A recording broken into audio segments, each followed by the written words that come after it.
살아계신 하나님, 참 감사합니다. 오늘도 예수 그리스도의 새 생명을 갖게 하신 주님께서 이제 믿음을 가지고 신앙생활 할 수 있도록 복음의 가장 중요한 부분들을 차근차근 인도받으려고 귀한 시간을 허락해 주심을 감사합니다. 오늘도 우리에게 말씀을 전하고 듣는 우리에게 믿음이 자라게 하시고 하나님에 대해서 또 우리와 함께 하시는 성령에 대해서 또 우리를 구원하신 예수 그리스도에 대해서 믿음으로 깨닫게 되도록 성령으로 역사하여 주시옵소서. 오늘도 말씀을 통해서 우리 자신에게 주시는 주의 은혜가 회복되어지는 시간이 되게 하실 줄 믿습니다. 감사드리며 예수님의 이름으로 기도드렸습니다. 아멘. 예, 하나님 말씀은 로마서 8장 1절부터 2절까지 말씀입니다.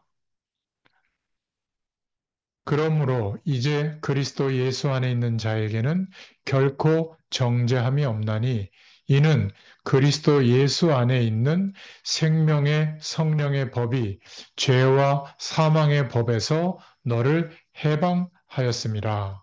아멘. 오늘 제목은 우리는 예수님 안에 있습니다. 라는 제목이에요. 예수님을 그리스도로 믿고 영원한 생명을 얻은 우리에게 이제 주님께서 거룩한 영으로 성령으로 우리 안에 함께 하시죠.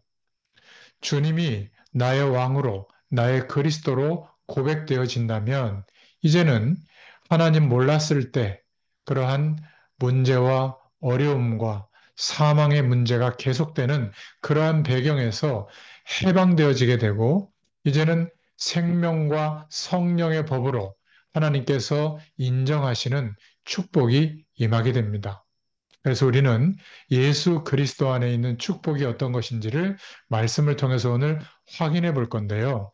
서론으로 먼저 생각해 볼 것은 예수 믿기 전에는 우리가 잘 몰랐지만 하나님 없어도 살만하다 또는 다른 종교나 다른 미신적인 방법에 의지해서 우리의 인생의 문제를 해결해 보려고 노력했을 거예요.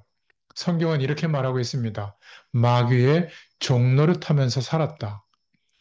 종노릇한다는 것은 벗어날 수 없는 상태죠. 또 영적으로는 영원한 생명을 잃어버렸기 때문에 죽은 상태였고 그러다 보니까 눈에 보이는 것밖에 몰라요. 세상 풍조에 따라가는 정도가 아니라 얽매여서 살아갔던 삶이었죠. 하나님이 볼 때는 그 인생 본질 자체가 진노를 받을 수밖에 없는 진노의 자녀로 살았다. 성경은 그렇게 말하고 있습니다. 그런데 예수님을 그리스도로 믿고 난 후에 우리는 하나님을 떠나서 출생한 죄, 내가 지은 죄는 아니지만 물고기가 물을 떠나 있는 상태와 비슷하다고 생각하시면 됩니다. 영원한 생명을 가지고 영원한 하나님과 함께 해야만 인간의 본질이 회복이 되는데 영원한 생명을 잃어버린 채로 아담과 하와가 하나님과의 언약을 놓친 그 이후에 하나님을 떠난 인생들은 영원한 생명이 없이 출생하게 되죠. 그 죄가 가장 큰 죄입니다. 원죄. 그 결과로 자범죄를 짓게 되고 조상들이 섬겼던 우상숭배의 결과로 오는 죄의 결과가 들이닥치게 되고 하나님 없어도 살만하다는 가능성으로 인생을 살았던 그것도 죄거든요.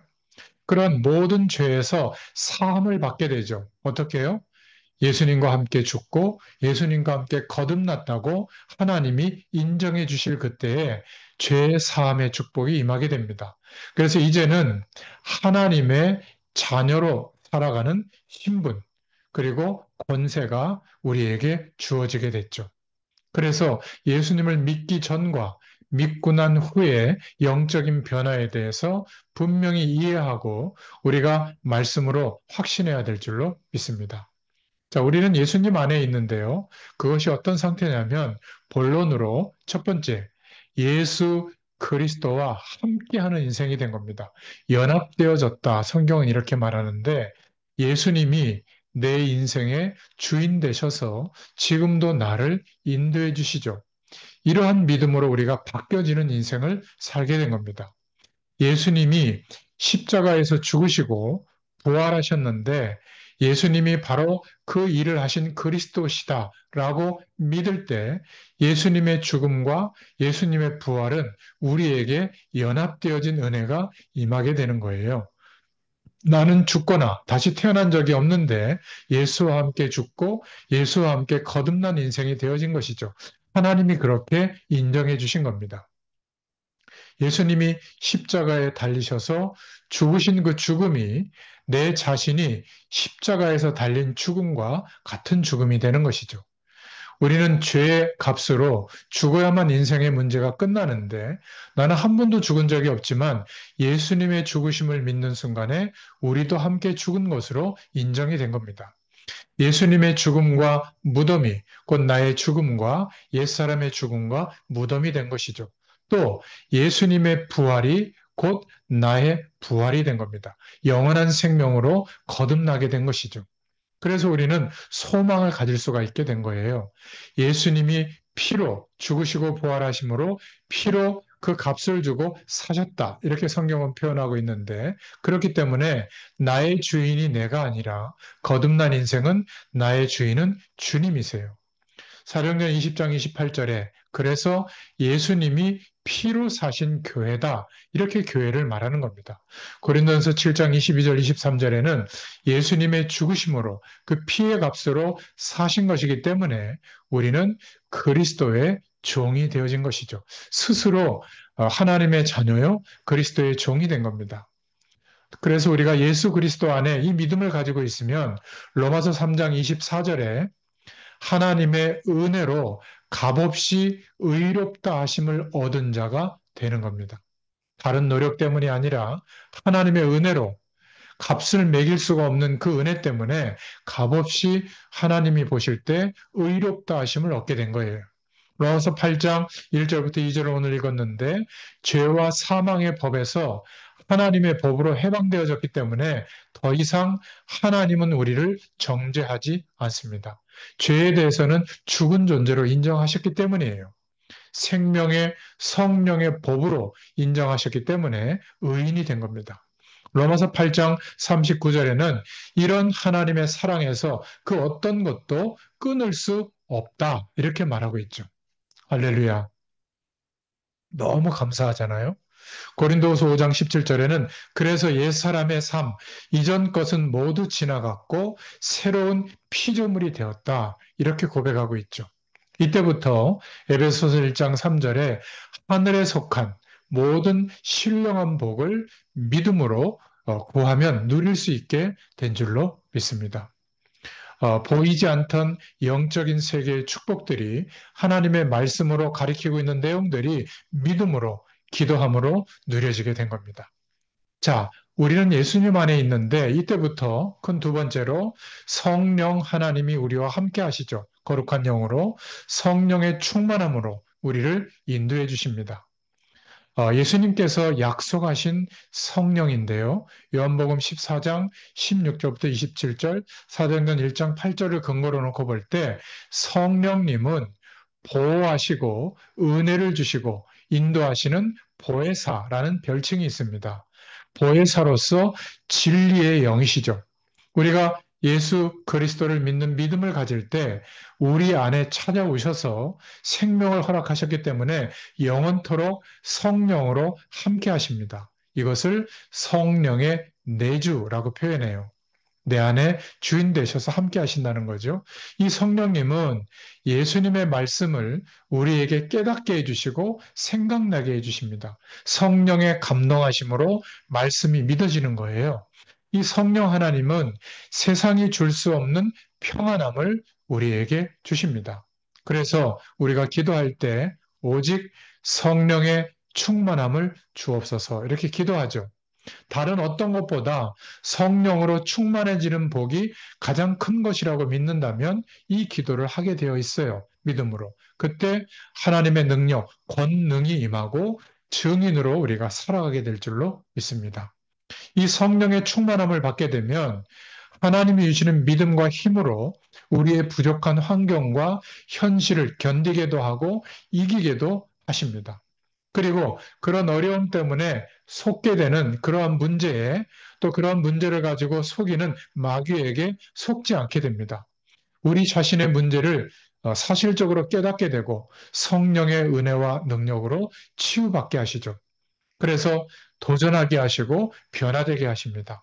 모든 상황 속에서 성령의 충만함이 임하면 하나님의 계획을 발견하게 되고 성령의 인도를 받게 되죠. 저희가 예배당을 하나님이 허락해 주셔서 주일날 예배 드리게 됐는데요. 하나님께 기도하는 중에 이런 뜻을 알려주시더라고요. 매일 성전에서 기도해야 되지 않겠냐. 물론 어디에서나 기도해도 됩니다. 그러나 모이는 교회의 축복이 회복되도록 다른 사람도 중요하지만 목회자인 너부터 그렇게 해야 되지 않겠냐. 그래서 지금도 제가 교회에 와서 이 새생명반, 새생명 가진 자의 신앙생활 이 시간을 지금 갖고 있습니다. 참 감사하잖아요. 이 축복을 누릴 수 있게 된 거. 그렇죠? 여러분, 정말 성령의 충만함과 인도하심을 우리가 받게 되면 어떤 환경도 현실도 넘어설 수 있게 됩니다. 또 새벽마다 교회 와서 기도하는데 사모님하고 둘이 얼마나 참 은혜가 되는지 몰라요. 물론 집에서 줌을 켜고 함께 이렇게 말씀을 나눌 때도 은혜가 됐지만 성전에서 기도하니까 더 은혜가 되고요. 또 집에서 할 때는 자고 있는 자녀들이 있어서 방해가 될까 봐 조용히 이렇게 속삭이면서 말씀 전했는데 뭐 성전에서는 구애받지 않고 큰 소리로 전해도 되고요. 또 찬송도 한 곡 하고 기도하고 시작하니까 너무 좋은 것 같아요. 여러분. 우리 자신의 문제를 깨닫게 하시고 성령의 은혜로 치유받게 하십니다. 모든 상황 속에서 하나님의 계획을 발견하게 되고 또 그 뜻을 따라 성령의 인도를 받도록 은혜를 주시죠. 그래서 이때부터 자신을 위한 삶이 아니라 우리 삶에 하나님의 뜻을 이루는 삶을 살아가게 됩니다. 그러니까 성령의 열매를 맺는 삶이 우리의 응답 속에 또 걸어가게 됩니다. 자, 그러면 세 번째로 이때부터 눈에 보이는 육신 생활을 중심으로 살던 우리가 이제는 영적 생활 중심으로 사는 인생으로 바뀌게 됩니다. 하루가 24시간 똑같이 주어지는데 하나님이 성령으로 우리와 함께 하시는 것이 사실이라면 그 축복을 기억하고 바라고 구하면서 그 속에서 나는 누구인지 무엇을 위해서 어떻게 살아야 할지를 깨닫고 인도받는 것이 중요하지 않겠어요? 그래서 예배 중심의 삶, 은혜를 사모하는 삶을 살게 됩니다. 이러니까 이때부터 교회에서 진행되는 예배와 모임의 방향을 맞추고 참여하려고 마음을 담게 되죠. 우리는 세상에서 그 돈 조금 버는데도 시간과 거리, 뭐 여러 가지 노력 다 기울이잖아요. 그런데 너무 중요하다고 생각되는 예배에 대해서는 왜 이렇게 계산이 많고 타협이 많은지 모르겠어요. 정말 예배와 교회에서 진행하는 거기에 방향을 맞추게 되면 영적으로 안정이 되고 또 믿음이 성장이 되게 되어 있습니다. 개인의 삶에도 마찬가지죠. 예배가 있다면 하나님의 말씀과 은혜를 묵상하는 시간이 있다면 분명히 거룩한 영, 성령으로 임재하시고 충만하게 역사하시는 축복을 맛보게 될 줄로 믿습니다. 그리고 중심을 다해서 찬양과 기도의 고백을 드릴 때 하나님은 말씀을 통해서 깨닫게 하시고 은혜를 받게 하십니다. 그래서 우리가 예배 중심으로 인생을 살아갈 때 우리의 모든 삶 속에 내가 열심히 사는 것 같지만 하나님이 주인 되셔서 일하심을 보게 될 줄로 믿습니다. 이 눈이 열려야 돼요. 새 생명 가진 신앙생활이 바로 이런 것입니다. 그러니까 예배 중심의 삶을 살아가기 위해서는 조금 결단이 필요합니다. 한 주의 스케줄 속에서 예배와 모임을 우선으로 한번 결정해 보시길 바래요. 하루의 스케줄 속에서 개인적으로도 하나님의 말씀을 묵상하고 개인 예배를 드릴 수가 있잖아요. 유튜브를 켜서 이렇게 예배 드려도 돼요. 그리고 끝나면 잠깐 여러분이 기도하셔도 됩니다. 그렇게 하셔도 얼마든지 기도할 수 있잖아요. 저는 차를 타고 말씀 전하라고 이동을 많이 하는데 특히 새벽 예배 메시지와 주일 강단의 말씀을 저에게도 주셨기 때문에 여러 번 듣습니다. 또 말씀 끝나면 또 기도하거든요. 여러분도 한번 그렇게 해보세요. 주일에 받았던 말씀을 매일 붙잡고 기도해 보시기를 바랍니다. 여러분, 어차피 우리가 혼자 사는 게 아니라 사람과의 관계 속에서 어디를 가고 누구를 만나기 위해서는 이동하잖아요. 그때 여러분 뭐 하십니까? 조금 돈을 투자해서라도 괜찮은 이어폰이나 요즘 그 귀에 꼽지 않고 밖에서 들을 수 있는 골전도 이어폰이라는 게 있거든요. 그런 거 그렇게 비싸지도 않습니다. 그런 거를 좀 사서 말씀을 묵상하면서 이동해 보세요. 이동 시간만 해도 충분히 이렇게 인도받을 수가 있습니다. 주일날 받았던 말씀을 한 주일 동안 내게 주신 하나님의 음성이라고 생각하고 매일 묵상하고 기도해 보시기를 축원합니다. 자, 그러면 결론적으로 우리의 삶의 중심이 변화가 일어나요. 내가 주인 됐던 인생에서 하나님께서 무엇을 원하실까? 하나님은 내게 어떤 것을 원하실까? 하나님의 뜻과 계획은 뭘까? 이것을 나도 모르게 생각하고 그리고 인도받게 되어 있습니다. 그리고 지금까지 우리의 삶은 거의 먹고 사는 일, 그냥 나를 중심으로 하루하루 인도받는 그런 일 중심에서 하루에 바쁜 일과 시간이 있다면 내가 언제 하나님의 은혜를 받을 수가 있지? 은혜를 받는 것을 중심으로 해서 하루가 움직여지는 일 중심에서 은혜 중심의 삶으로 변화가 일어나게 될 줄로 믿습니다. 또 예전에는 어떻게 하면 돈을 벌을까? 어떻게 하면 성공할까? 이런 이익 중심에서 어떻게 하면 하나님이 원하시는 그 뜻과 방향으로 내가 순종하며 갈 수 있을까? 하나님이 내게 주신 사명이 이것이라면 나는 어떻게 감당할 수 있을까? 이런 중심으로 우리의 삶의 중심이 변화될 줄로 믿습니다. 우리는 우리를 구원하신 예수 그리스도 안에 주님이 주인 되셔서 우리가 성령으로 함께 하시는 삶을 인도받고 있는 줄로 믿습니다. 예수님을 믿기 전과 믿고 난 후의 변화가 어떤 것인지를 오늘 말씀을 통해서 다시 한번 확인했습니다. 이 은혜가 저 여러분에게 충만하게 임하시기를 축원합니다. 기도하겠습니다. 하나님, 오늘도 너무 감사합니다. 우리는 예수 그리스도 안에 하나님의 은혜 속에 있는 줄로 믿습니다. 이제 우리의 삶이 나 중심에서 하나님 중심으로 변화되게 하시고 일 중심에서 은혜 중심으로 변화되게 하시며 이익 중심에서 사명 중심으로 변화되어질 수 있도록 하나님께서 우리와 함께 하시는 그 은혜가 충만하게 누려지도록 역사하여 주시옵소서. 복음 안에서 새 생명을 허락해 주시고 주님과 동행할 수 있는 인생을 살도록 축복해 주셔서 감사합니다. 매일매일의 삶이 혼자가 아니요. 주님 안에서 인도받고 있는 것을 기억하게 하시고 주님을 바라보고 기도할 때마다 하나님 나라의 놀라운 배경이 체험되어지도록 역사하여 주시옵소서. 오늘도 함께 하심을 감사드리며 예수님의 이름으로 간절히 축복하옵고 기도하옵나이다. 아멘. 할렐루야. 감사합니다. 예, 우리 그 뒷면에 제가 그 보내드린 메일 기도문 가지고 한번 같이 기도하고 마무리하겠습니다. 메일 기도문 보시고 같이 기도합니다. 매일 아침, 점심, 저녁에 기도하시고 마음이 힘들고 어렵고 이상할 때마다 기도하시면 됩니다. 같이 기도합니다. 하나님 아버지 감사를 드립니다. 예수 그리스도를 통해서 하나님이 늘 나와 함께 계시는 하나님의 자녀되게 하심을 감사드립니다. 지금 이 시간에도 예수님께서 내가 해결할 수 없는 하나님을 떠났던 불신앙의 문제, 죄에 빠져 당할 수밖에 없었던 저주, 재앙, 사주팔자, 운명에서 나를 해방시켜 주심을 믿고 감사를 드립니다. 예수님이 그리스도 되시고 나의 주인 되셔서 사단의 역사와 귀신의 역사에서 나와 우리 가정, 가문을 해방시켜 주심을 감사드립니다. 이 시간에도 예수 그리스도의 이름으로 사단과 모든 귀신의 세력, 흑암의 세력은 결박받고 떠나갈지어다.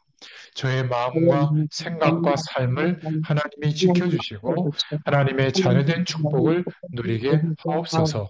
지금 이 시간 성령 충만 주셔서 사단에게 속지 말게 하시고 예수 그리스도의 이름으로 승리하게 하옵소서. 나와 함께 계시는 예수 그리스도의 이름으로 기도하옵나이다. 아멘. 지금까지는 너희가 내 이름으로 아무것도 구하지 아니하였으나 구하라. 그리하면 받으리니 너희 기쁨이 충만하리라. 요한복음 16장 24절 말씀입니다. 이 은혜가 임하시기를 축원합니다. 감사합니다.